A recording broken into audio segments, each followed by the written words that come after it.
yang orang tuanya masih ada, berbuatlah, perlakukanlah mereka dengan cara yang baik. Jangan kita bersikap sebagaimana seorang sarjana berpendidikan S2 yang bernama AHA di Aceh Tengah yang memperlakukan ibunya, menyeret ibunya ke pengadilan dengan persoalan harta pusaka yang ditinggalkan oleh orang tuanya, yang seharusnya.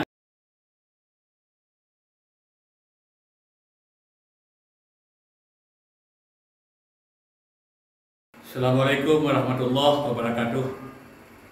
Alhamdulillah wahdah, wassalatu wassalamu ala rasulillah dan nabiyya ba'dah. Kembali kepada Allah subhanahu wa ta'ala, kita ucapkan segala puji dan puji. Mudah-mudahan Allah senantiasa memberikan kepada kita hidayah dan petunjuk.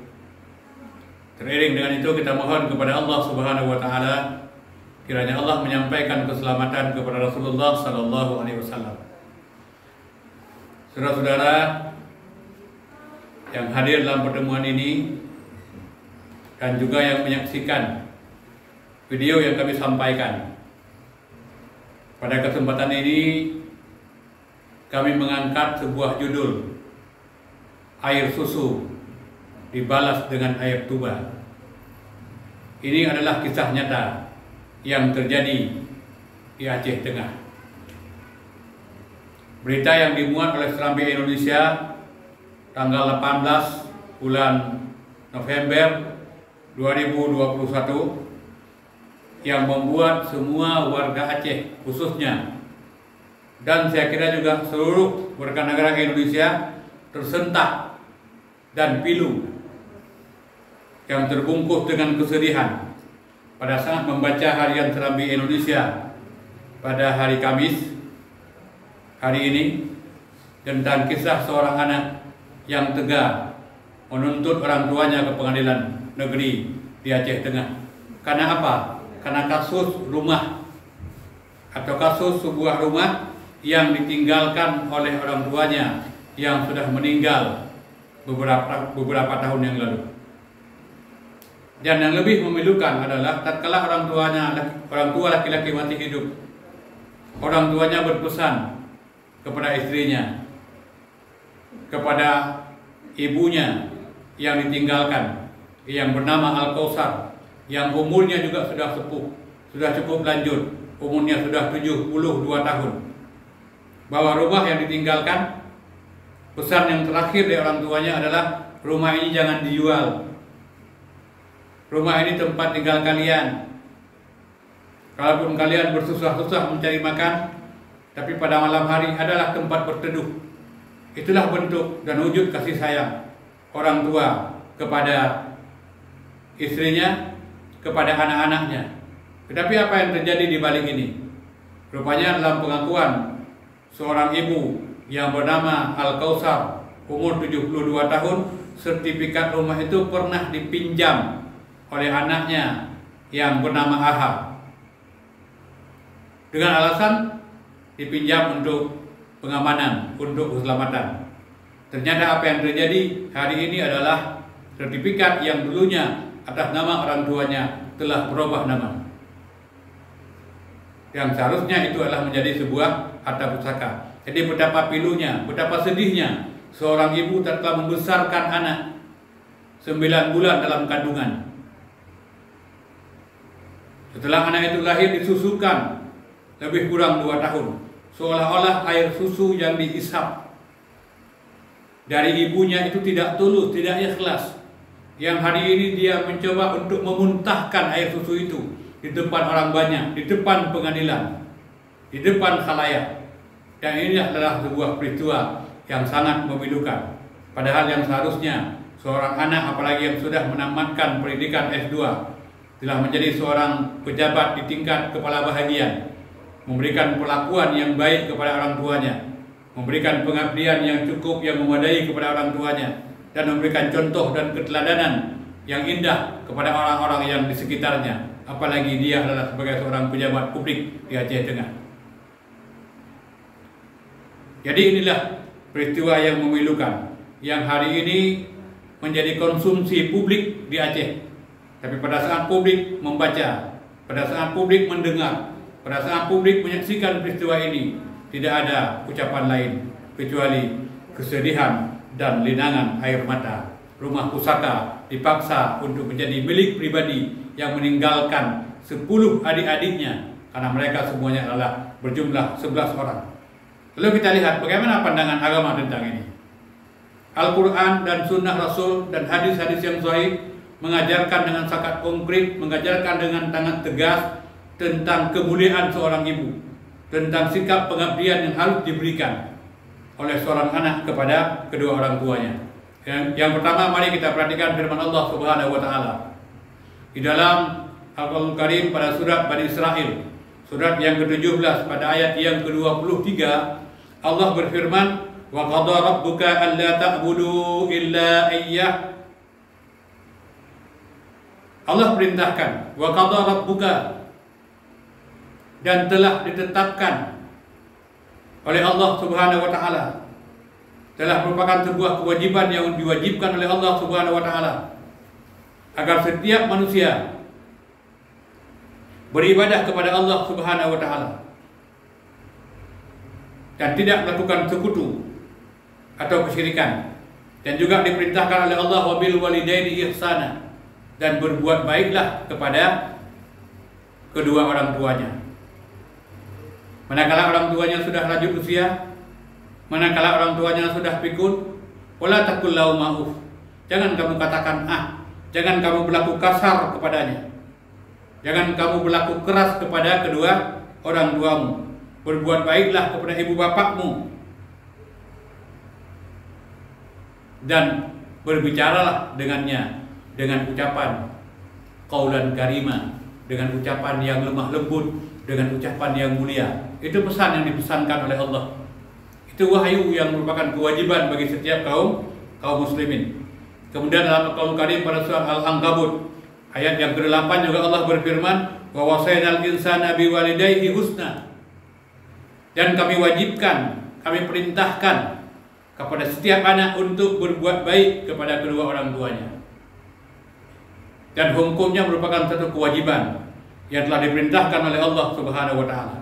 Maka suatu ketika ada seorang laki-laki yang mendatangi Rasulullah SAW, kemudian dia bertanya, "Wahai Rasulullah, apakah dosa besar yang paling besar?" Rasulullah menjawab, durhaka kepada kedua orang tua. Ini muttafaqun alaih, muafakat antara Bukhari dan Muslim untuk menetapkan bahwa hadis ini adalah hadis yang sahih. Makanya keridhaan Allah kepada seorang anak adalah tergantung pada keridhaan kepada kedua orang tuanya. Demikian juga kemurkaan Allah kepada seorang anak sangat tergantung pada kemurkaan pada kedua orang tuanya. Maka manakala kita ingin mendapatkan kebahagiaan di sisi Allah, ingin mendapatkan ketenangan hari ini di dunia, ingin mendapatkan tempat yang mulia nanti di hari kemudian, berbaik-baiklah dengan orang tua kita pada saat dia masih hidup. Bersahabatlah dengan teman-teman orang tua kita pada saat dia telah meninggal dunia. Dan itu kebaktian seorang anak yang wajib dilaksanakan pada saat dia masih hidup di dunia untuk mendapatkan keridhaan Allah nanti pada hari kemudian. Lalu pada ketika lain ada seorang laki-laki yang bernama Jahimah. Dia mendatangi Rasulullah SAW. "Wahai Rasulullah SAW, apakah aku boleh ikut berperang?" Lalu Rasulullah memberikan jawaban, "Apakah kamu masih memiliki orang tuamu?" Dia menjawab, "Wahai Rasulullah, aku masih memiliki seorang ibu." Kemudian Rasulullah menjawab, "Berbaktilah, berbuat baiklah kepada kedua orang tuamu, karena surga itu terletak di bawah kaki seorang ibu." Jadi begitulah pentingnya pengabdian yang wajib dilakukan oleh seorang anak kepada kedua orang tuanya, lebih-lebih pada saat orang tuanya sudah pikun, pada saat orang tuanya memang sudah tua, sudah lemah, tidak mampu lagi bekerja, apalagi masih ada tanggung jawab beban keluarga yang harus dipikul, yang seharusnya kita ikut peduli, ikut membantu, bukan ikut mengotori, malah ikut mencelakakan, malah kita seret dia ke pengadilan.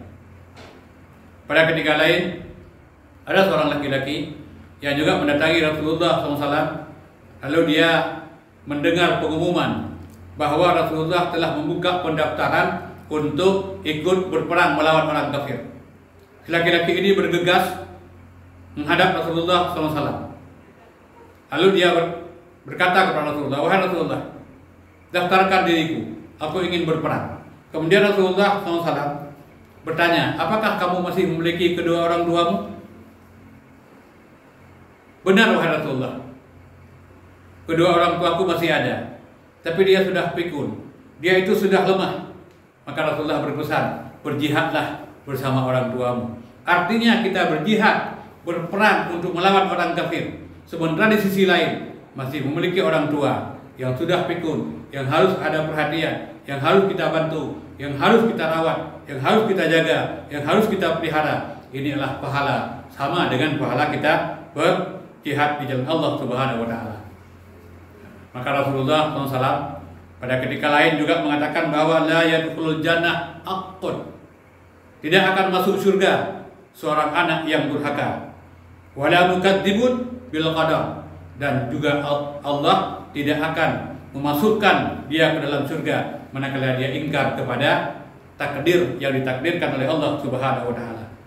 Maka seorang laki-laki yang rajin salat, seorang laki-laki yang rajin puasa, dia tunaikan zakat, dia menunaikan amal ibadah haji, nanti pada hari kemudian dia akan dikumpulkan bersama para nabi, bersama para syuhada, bersama para orang-orang siddiqin. Kecuali seorang anak yang di dunia, walaupun dia sholat, dia puasa, dia berzakat, dia berhaji, dia berjihad, tapi dia durhaka kepada kedua orang tuanya, maka dia tidak akan dikumpulkan bersama orang-orang yang baik, orang-orang yang salih, dan orang-orang yang berjihad nanti pada hari kemudian. Dan juga Rasul mengingatkan lewat sabdanya, siapa saja yang melakukan dosa, walaupun dosa itu besar yang dilakukan, nanti pada hari kemudian dosanya, azabnya, bukan dosanya, azabnya akan ditangguhkan oleh Allah Subhanahu wa taala, kecuali seorang anak yang durhaka kepada kedua orang tuanya, itu akan disegerakan azabnya oleh Allah Subhanahu wa taala. Jadi kepada saudara-saudara, kepada anak-anak muda yang orang tuanya masih ada, berbuatlah, perlakukanlah mereka dengan cara yang baik. Jangan kita bersikap sebagaimana seorang sarjana berpendidikan S2 yang bernama AHA di Aceh Tengah, yang memperlakukan ibunya, menyeret ibunya ke pengadilan dengan persoalan harta pusaka yang ditinggalkan oleh orang tuanya, yang seharusnya itu tempat tinggal dan ada wasiat dari orang tuanya, tempat tinggal untuk adik-adik mereka. Orang tuanya berpesan, jangan dijual, manfaatkan, gunakan. Jadi mudah-mudahan ini semua menjadi pelajaran agar tidak terulang pada generasi yang ada hari ini. Jadi mudah-mudahan pengabdian seorang anak kepada kedua orang tuanya adalah merupakan satu kewajiban. Makanya Allah mengatakan, "Anishkurli wali walidaika." Bersyukurlah kepadaku dan berbuat baik kepada kedua orang tuamu. Sehebat apapun ketaatan seorang anak kepada Allah, kalau dia durhaka kepada kedua orang tuanya, tidak ada nilai di hadapan Allah Subhanahu wa taala. Atau sebaliknya, sebaik apapun pengabdian seorang anak kepada orang tuanya, tapi dia lupa menunaikan kewajiban yang diperintahkan oleh Allah Subhanahu wa taala, itu pun akan menjadi sia-sia. Inilah yang dapat kami sampaikan. Semoga ada manfaat. Lebih kurang mohon maaf. Assalamualaikum warahmatullahi wabarakatuh.